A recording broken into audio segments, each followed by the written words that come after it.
Bhagavate Vasudevaya. Haribol.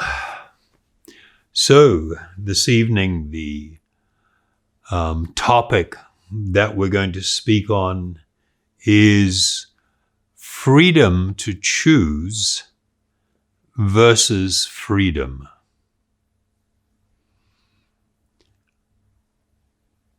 Some people may not really pick up on what that actually means. And what we'd like to establish in our talk tonight is that having the freedom to be able to choose to do something should not actually be equated with freedom in the truest sense. You know, a lot of people now, they actually really think that freedom means my absolute and unobstructed freedom to choose to do anything that I wish. And this means I'm free. This is the understanding of liberty. But if we take that idea and separate it from a bigger picture, this can be actually almost a dangerous situation, an unhealthy situation.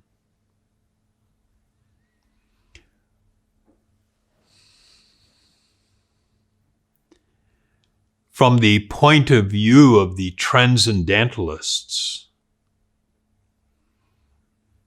true freedom has a much deeper spiritual connotation. It's about becoming actually free from even the implications or consequences of the choices that I make. The idea that having the freedom to make a choice and being able to do that idea as being the highest understanding of freedom is very much rooted in this massive cultural shift that has occurred in the last 100 years. Prior to this time, or even during the early stages of this shift, when people made choices, they automatically took into consideration a broader range of things. The implications that my choice will have on me, the implications that it would have on people I have a relationship or connection to, all this type of thing. There was this much broader sense of community and of duty and of responsibility. The introduction of the consumer economic system has led to this tremendous shift of people becoming far more self-centered than humanity has been, generally speaking, for the last thousands of years. In the BBC documentary that I've mentioned about many times, The Century of the Self, Adam Curtis, the documentarian that produced this very brilliant four-part series, in speaking about it, the series, he said that it was the story, and I'll read his quote. He said it was the story of the rise of an idea that has come to dominate our society. It is the belief that satisfaction of individual feelings and desires is our highest priority. This is actually quite maybe startling for many of the people in the world, particularly the developed world today, that there was any other way that society operated. And this idea that the prime necessity of life, that the satisfaction of an individual's feelings and desires is our highest priority. It was so common and is still very common in a lot of the older cultures in the world today, that people's, yes, while they desired to fulfill individual desires, there was a very strong undercurrent of my connection to family, to society, and the idea of duty and responsibility to this bigger picture, the greater good, whether that greater good was just to my family or whether it was to a larger society. But that was very, very much something that was present. And so what we saw was this tremendous willingness of people, and we still see it in these old cultures, people to make sacrifice, to set aside the ideas of instant gratification for some greater good. And this is something that has become tremendously eroded in particularly the developed world.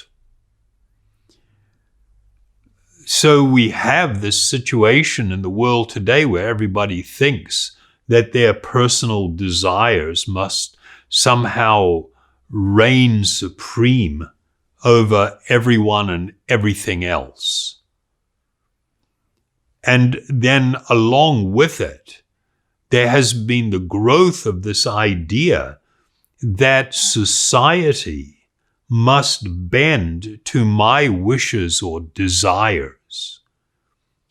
It's as if my desires are somehow sacred and worshipable. But the reality is that this notion, this idea, is actually childish and even dangerous if one actually becomes immersed in this type of thinking. So I'll give you one little example. I saw an article in a British newspaper, but it was related to a story that had come out of Australia. So I'll just read you. A teenage girl now reportedly identifies as a cat with the Melbourne private school where she attends, supporting her animal behavior. So we have a young girl, a teenager, attending a private school in Melbourne, Australia. and she's chose to identify as a cat. And the school now feels it has to support her animal behaviors. The Year 8 student does not speak during school hours, according to the report in the Herald Sun, despite being described as a phenomenally bright student. A parent reportedly told the paper that the school let the girl behave like a cat as long as it did not distract her or other students. And I've got my eyes closed so you don't see my massive eye rolls here. I mean, what a ridiculous statement that the school is going to tolerate their behavior as long as it doesn't distract the girl or other students. In March, it was reported that female students at an elite Brisbane private school were walking on all fours and cutting holes in the uniforms for tails because they identify as cats or foxes. When a girl went to sit at a spare desk, another girl screamed at her and said she was sitting on her tail. There's a slit in the child's uniform where the tail apparently is, a concerned parent told the Courier Mail. No one seems to have a protocol for students identifying as animals, but the approach has been that if it doesn't disrupt the school, everyone is being supportive. A source close to the family told the newspaper. So I don't know what you think of that, but I find it incredibly disturbing. And I find it incredibly disturbing that what should be intelligent and mature minds, the adults in the room, if I can put it that way, are confused about what to do. I mean, everybody knows that this is silly. Everybody knows it. And yet, people feel now, because of all this pressure, that if somebody decides they want to identify as something, that you have to utterly support that in all ways. Otherwise, you are being mean and cruel and causing psychological harm. The idea that being supportive is causing psychological harm is probably not even on the horizon. But it would be kind of like, there are some lines being drawn, but I don't know how long they'll remain to be drawn. If you had a person that had a healthy body and healthy limbs, but they had been identifying as an amputee for some time, and then they went to the doctor and asked them to please remove my left arm, because I've been identifying as an amputee that has no left arm for the past 18 months. And now I want to be more united with my desire, with this choice I've made. A doctor is bound by the Hippocratic Oath, where they are meant to, follow the principle, first, do no harm.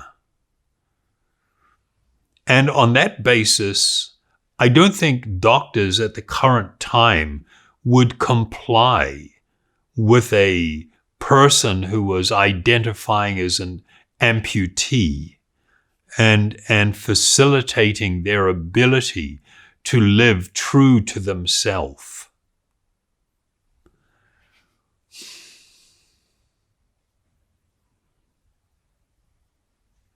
This idea that because I have a particular desire, I have my own truth, and society must bend to my wish or desire, that this is a good thing. You know, we really have to question whether this is actually true.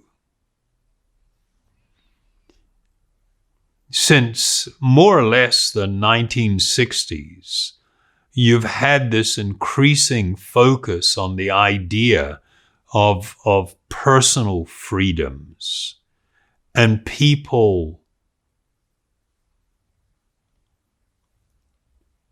prioritizing personal freedoms over and above everything.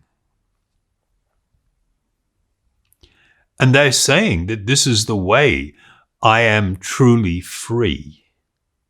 And if you impose any limitation or restriction, then I'm not truly free and therefore not happy. You know, these ideas went back and actually began really coming to the forefront during the period of, in the 60s, when there was the big sexual revolution, where it was strongly promoted that anyone who wants to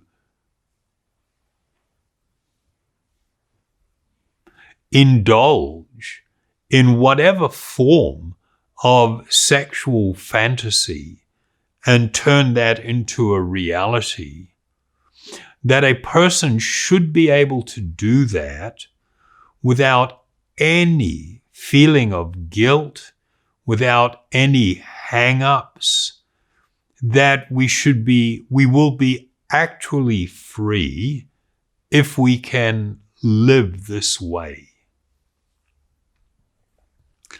Well, the ancient sages and yogis taught that that was a false idea.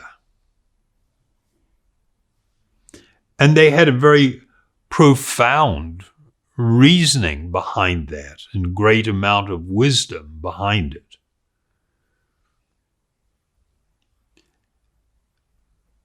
If we are to explore why they proposed that, then it's tied to the idea that while I may potentially be free to choose, to make choices, and to act, I may simultaneously be free to do that and yet still both be bound and enslaved. And that's like, whoa. Now we're talking about a serious idea. When I use the term bound, the reality is that everyone is bound by these stringent laws of nature. For instance, you cannot, just because you want to identify as an astronaut floating in space, you cannot just arbitrarily overcome the laws of gravity. You actually have to go into space and to become free of the pull of gravity of the earth in order to have that experience. Building a replica of a space station in your room and wearing a space suit doesn't actually get you there. You are actually bound by these laws of nature. The great sages and yogis also reminded people that we are bound by the laws of karma. Somebody will say, well, I don't believe in that. Well, I'm sorry, but whether you believe something or don't believe something has no bearing on whether it's true. So having great faith in your own belief system doesn't make something true or false. One has to look a little bit further beyond such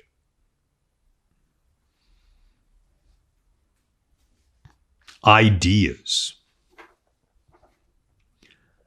People have known for thousands of years, there is this principle, as you sow, so shall ye reap, as it was famously stated in the Bible.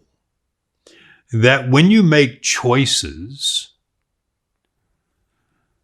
when you choose a particular path or action, there will always be consequences. And I think that this is one of the serious gaps in people's thinking now. People think that just because they have the desire and they make the choice, it's as if there will be no consequences. Either that, or there is a blind faith that because I have made the choice, therefore I will be happy.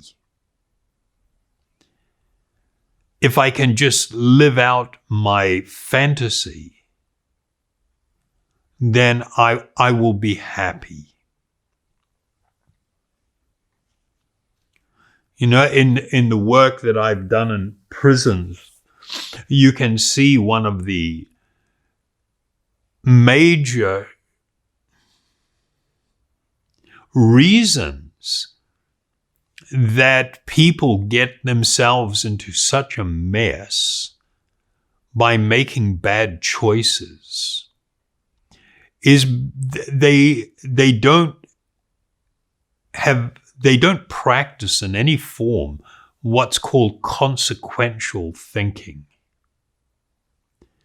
There is simply the idea that if I become fixated on that which I want and I can get it, then I will be happy.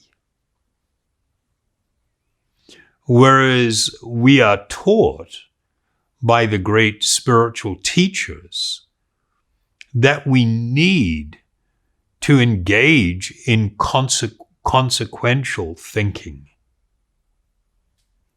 I have to look at things not just in this initial step, but then what will happen as a result of that, and what will happen as a result of that, and then what will happen as a result of that.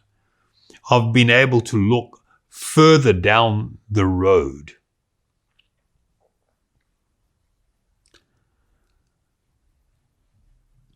We're seeing this in the world. I mean, this year, probably more than any year before it, we are now seeing the world creaking and groaning under the effects of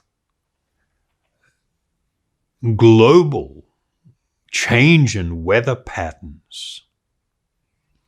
And people are starting to get a little bit worried. We're seeing massive amounts of flooding and in other places, huge droughts that people have not experienced in their lifetime before.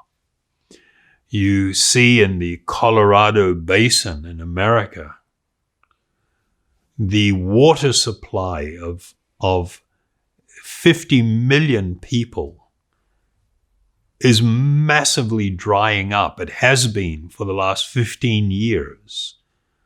And now it's become incredibly critical. There have been warning signs that unless we curb the way we are living, we are going to suffer tremendous consequences. It's happening politically. It's happening in terms of social ideologies.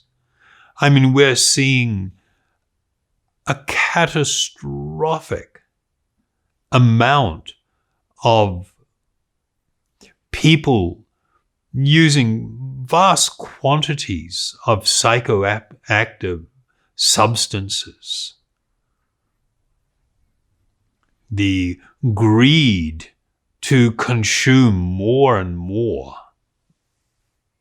and all of the mental health problems that are arising at the same time. The rates of depression, the rates of suicide, particularly in the last 5 years, I mean, it's just going up exponentially. It's not like a gradual increase. It's a massive increase. And all of these ills that society is experiencing can be directly traced to people making choices. I want to be free to choose whatever, so I can enjoy some immediate gratification, this instant gratification. And let's worry about the future in the future. And the fact that my choices are contributing to massive problems that humanity is going to have to face is kind of like almost irrelevant. One cannot just artificially or in their mind fantasize that there's not going to be any consequences to my choices. No, we are bound to the stringent laws of nature. We are bound to the laws of karma. And one cannot escape these things with wishful thinking. So I mentioned that a person can have complete freedom to choose, but yet at the same time still be simultaneously bound and enslaved. We've covered bound, now enslaved.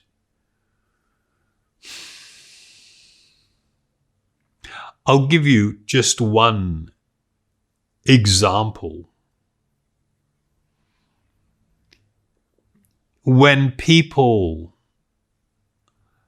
cultivate or feed an strong attraction that can easily become an addiction to pornography,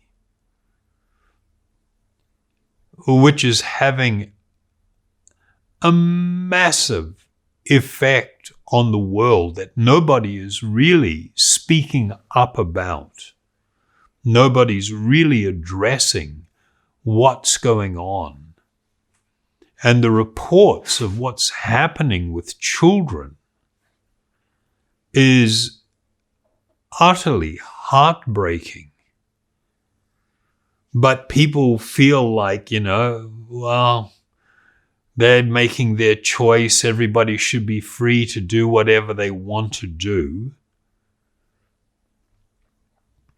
One analyst stated that with pornography and developing an addiction to it, that it actually decreases your baseline happiness, but increases your need for another hit, which is great for revenue generation. I mean, I just saw a statistic where more people last year visited porn sites, particularly Pornhub apparently is one of the biggest ones in the world.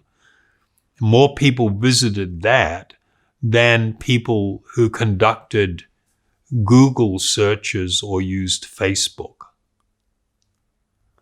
That's like massive. But the point that we're making here, that yes, I may be free to attempt to fulfill my desires, but I should not think that that's not going to have any effect on me. And as is the case in a lot of the compulsive behavior that's coming through, from social media use, addiction to social media, to pornography, to all these different things. As people become more engaged, they feel more compelled to consume these things. And so on one hand, yes, I'm stating that I'm free to choose, and I think I can be free to choose, but I'm not truly free. I'm becoming enslaved to my desires, to different mental states, to insecurities, to the attempt to fill up emptiness by just engaging in relentless consumption of videos, whether it's just, something on YouTube or social media stuff, TikTok. I mean, it's just like people are not actually free. And you know that because if everybody had to have their devices taken off them and locked up for a week, most people would initially completely freak out. So, these attempts to fulfill desire, whatever that desire is, can produce and often does produce increased desire. Usually people, they have the idea there's some desire at the forefront, and I just think if I can do that, or if I can experience that or consume that, then I'll be happy and I'll be fulfilled. And there's all the evidence to show that that is absolutely not true. And what we end up with is an increased desires, increased emptiness.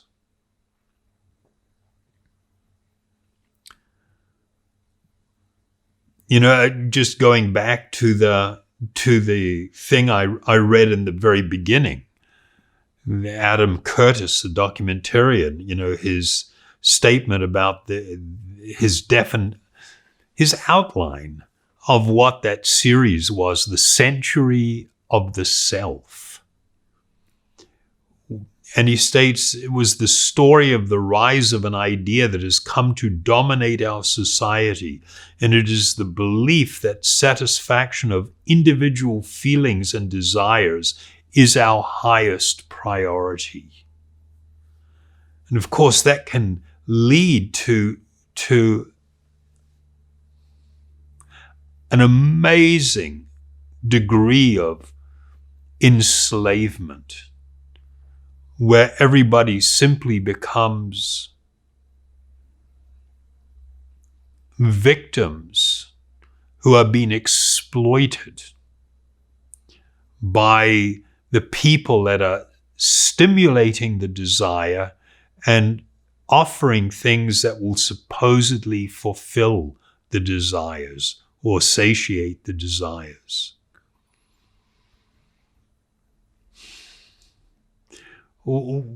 And we've been now, society as a whole has been really not just encouraged, but actually really herded down this road where the focus is about fulfilling desire. You know, this is what life is. This is what's going to make life worthwhile. And of course, that's so shallow and that's so empty. It's so crass to think that this is what life is actually all about. When we become caught up in the idea of simply trying to fulfill desire, we often do not question, where exactly are these desires coming from? And when I follow this path to try and fulfill them, where exactly will it take me? Will it truly make me happy? And of course, we could talk for an extended period about this, but we don't have, of course, the time to do that. But it would be good if we all became much more responsible and much more introspective, where we slow down a little bit and begin to actually think about these things intelligently, ask these questions. One of the things I felt incredibly heartening when I run the prison programs, where we run this program of mindfulness and meditation, and we teach them about consequential thinking. We teach them about not just acting on impulse, not just reacting to heightened states of emotions, but learning to step back from things and to really calm down and then carefully consider, what should be my course of action? What's in my best interest? What's going to produce the outcome that I actually desire, that's beneficial for me long term and beneficial for others?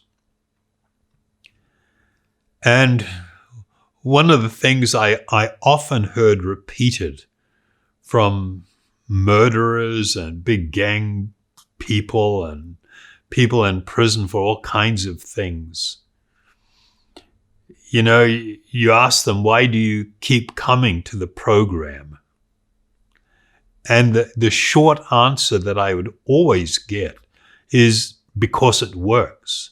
I tried some of these things and it actually works. And it's like this massive realization to people that have never exercised restraint, have acted impulsively most of their life, and it has got them into big trouble. I mean, much of criminal activity is based upon the exact same things that we've been talking about. But when you look at those, you overlay those principles to criminal activity. When somebody goes in, for instance, to rob a store, they don't see a victim. When somebody commits a violent offense, even a sexual offense, there is no perception of a victim. People are simply overwhelmed with a desire. They get fixated. They've been thinking about this particular thing, whether it's the money, whether it's what they see as a sex object, or whether it is property crime or whatever. They don't see a victim. They see what they want that's going to fulfill that desire. And anybody that sort of comes in between them and what they want, that person often becomes a victim. But in the mind of the perpetrator, that's not a victim. And learning now to really think beyond just the feeling of a need to fulfill an immediate desire, to move beyond,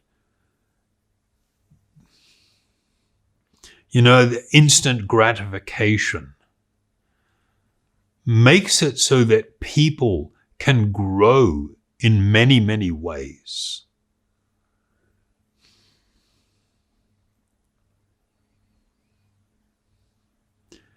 From a spiritual perspective, the big problem is that when a people have no concept whatsoever of the spiritual being who is occupying the body, that I am an eternal spiritual being.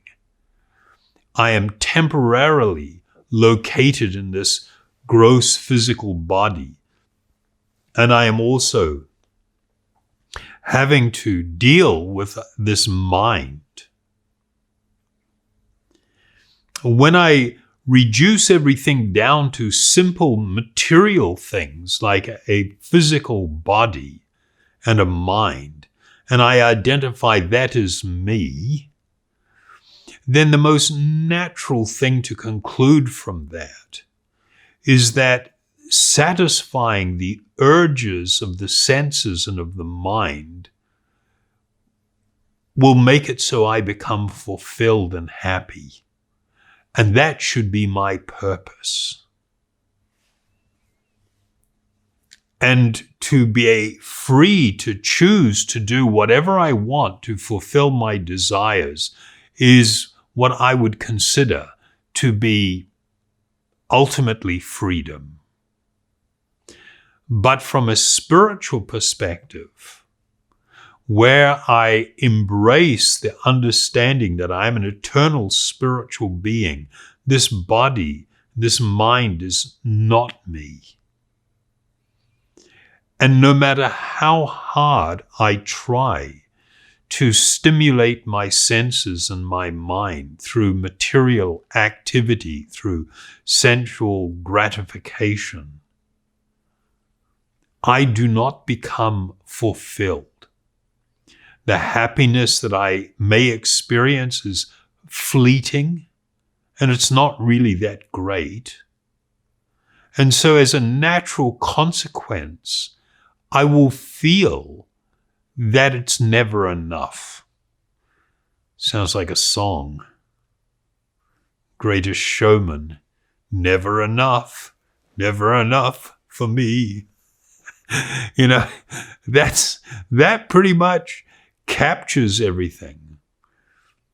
It's another version, I guess, of the Rolling Stones way back when. I can't get no satisfaction. And I tried, and I tried, and I tried. Can't get no satisfaction.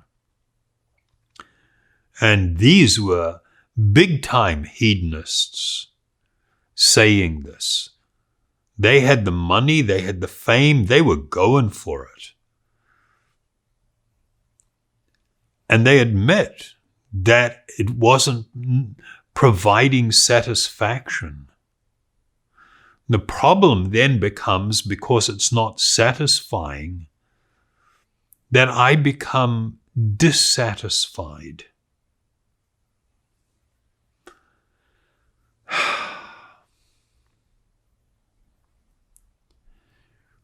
So these two perspectives, I accept that I am material, or I will accept the idea that I'm actually a spiritual being temporarily residing within this body.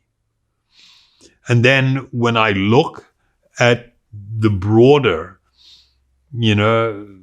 perspective of yoga philosophy, and I take into consideration that I'm an eternal spiritual being, that I will spend a limited time in this body, my body will undergo death, and then the spiritual being will move on and occupy another body, reincarnation.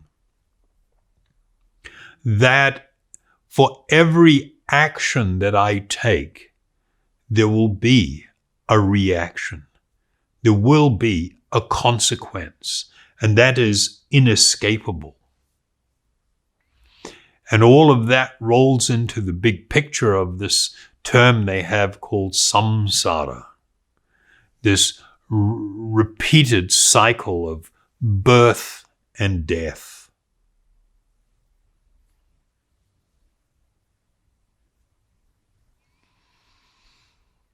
When our focus is narrowly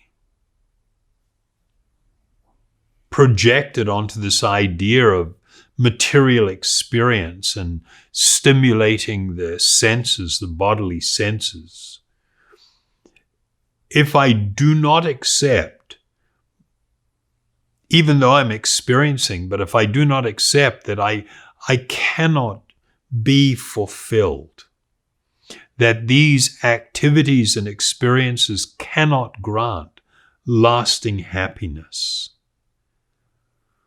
then I have to really rethink purpose. In this context, being free to choose doesn't mean that I'm free, that I'm experiencing freedom. It simply means that I'm making choices that will lead to my perpetual entanglement and the having to experience the karmic consequences of all my actions, good and bad. And it was for this reason that it was advised that if one wants to become truly free, then one should be seeking to become free from the karmic consequences of choices. Being free to make a choice doesn't mean that you're not going to suffer. It's just like there's a big rat trap there, and there's a piece of cheese there, and I want the cheese, and I make the choice to go for the cheese, and the consequences, I get slammed by the rat trap. My fingers get crushed. That's pretty much the reality of material existence.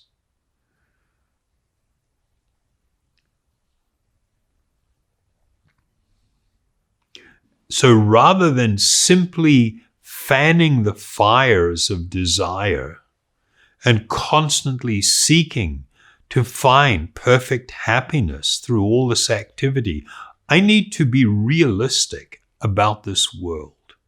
And I need to exercise restraint, to exercise control, to have purpose in life, to exercise consequential thinking with everything I do.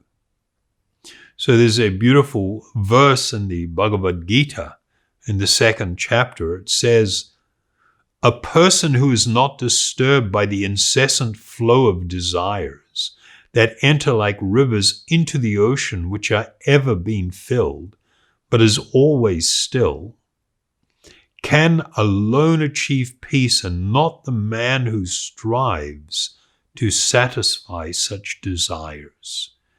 So here you have like, whoa, this is a very strong recommendation. This is a massive dose of reality.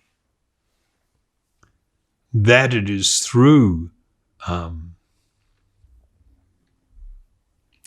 the exercise of restraint and tolerance, and not simply constantly trying to both stimulate and then satisfy all the desires that may arise from the mind and the senses, that a person who does that can alone achieve peace, and not the person who strives to satisfy such desires.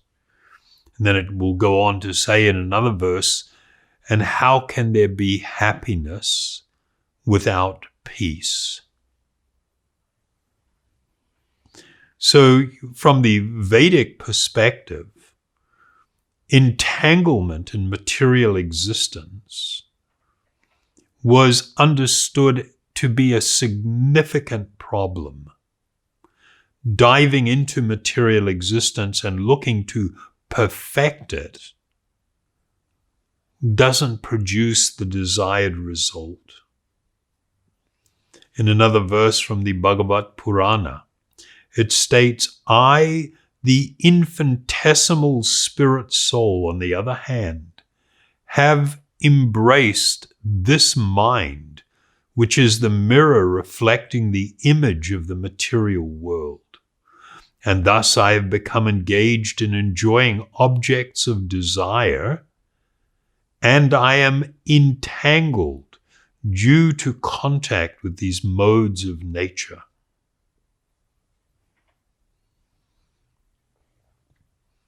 And yet another quote also from the Bhagavad Purana. Today you have opened our eyes and revealed how to cross to the other side of the ocean of darkness. So this is a reference to material life. When one is simply immersed in it without any higher understanding or perception, it's compared to an ocean of darkness.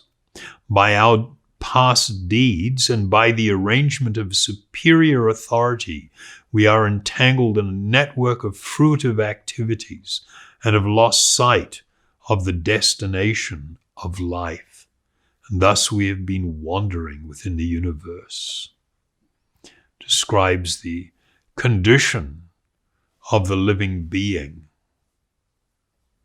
from a very, very big perspective.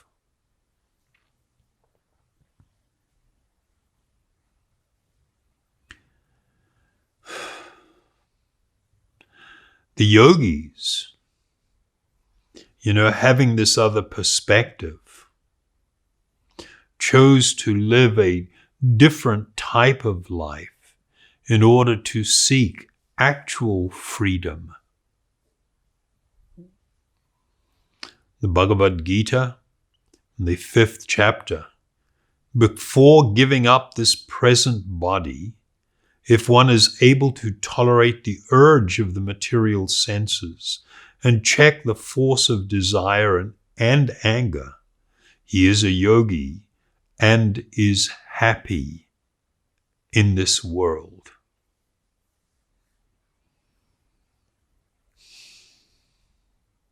I become so sad that because of the erosion of higher moral principle,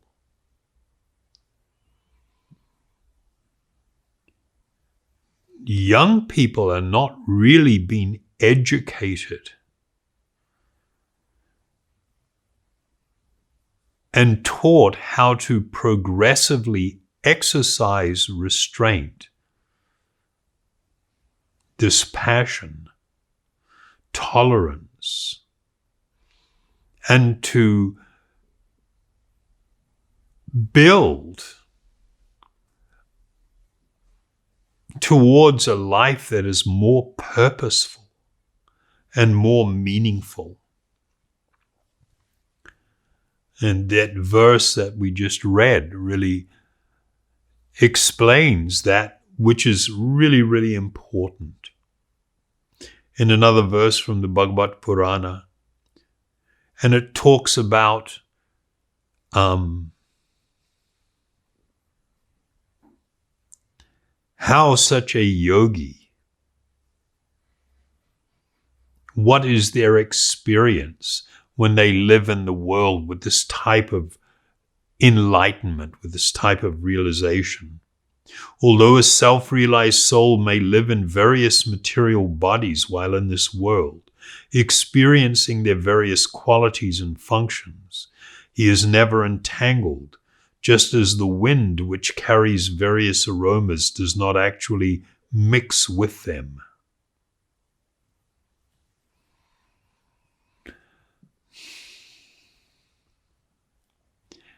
Anybody that's been able to actually listen to this and consider it may ask the question,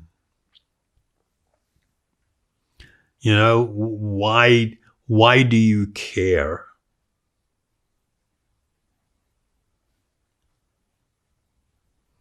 And what business is it of ours what anybody else is doing? Why should we care? In answer to that, from the 5th canto, 5th chapter of the Bhagavad Purana, if someone is ignorant and addicted to the path of samsara, that's the cycle of repeated birth and death, how can one who is actually learned, merciful, and advanced in spiritual knowledge engage him in fruitive activities and thus further entangle him in material existence? If a blind man is walking down the wrong path, how can a gentleman allow him to continue on his way to danger? How can he approve this method? No wise or kind man can allow this. So this is the bigger view. The bigger view was that not only should we strive for a higher understanding of life, for a more principled and spiritual existence, and tasting the sweetness, the nectar of such a enlightened life, one comes or cannot tolerate the suffering of others.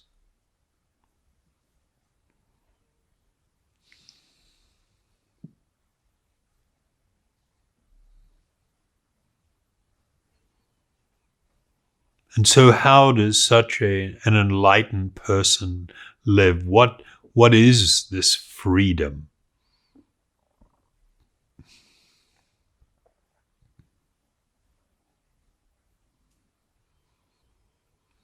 In describing the life of such a person, again in the Bhagavad Gita, he who is satisfied with gain which comes of its own accord, who is free from duality and does not envy, who is steady in both success and failure, is never entangled, although performing actions. So, massive subject and difficult to deal with in a short period of time, because some of the things we have just touched on could be easily misunderstood if people don't have a broad enough understanding of all of the finer points of what we were talking about. But my hope is that at least the bigger message might be considered and perhaps embraced to different degrees by people that hear this discourse. That the freedom to be able to just choose whatever you want is not true freedom. There will always be consequences to all choices that you make. And invariably, if we are making choices that are simply material in nature, it will lead to our undoing. Whereas if we live a more spiritually directed life, we practice restraint and tolerance, we become more focused on looking for happiness within rather than outside of ourselves. It's like we're always looking around for something to get hold of and bring it to us, to consume it or to hold it or to absorb it somehow or other. That this is how I'm going to become happy. And the answer is no. A certain amount of happiness can be experienced, but it is fleeting, and there's always a price attached to it. That we have a tremendous capacity for happiness. That is because its origins are spiritual, and because we are eternal spiritual beings. And through the practice of yogic meditation using spiritual sound, it makes it so it brings increasing clarity to our life, to our thinking. Our life becomes more purposeful and spiritually directed. And we become increasingly more fulfilled and happy. So with that, I'd like to thank you very much and ask you to join with me when we chant Om Hari Om. Thank you very much.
Thank you very, very much.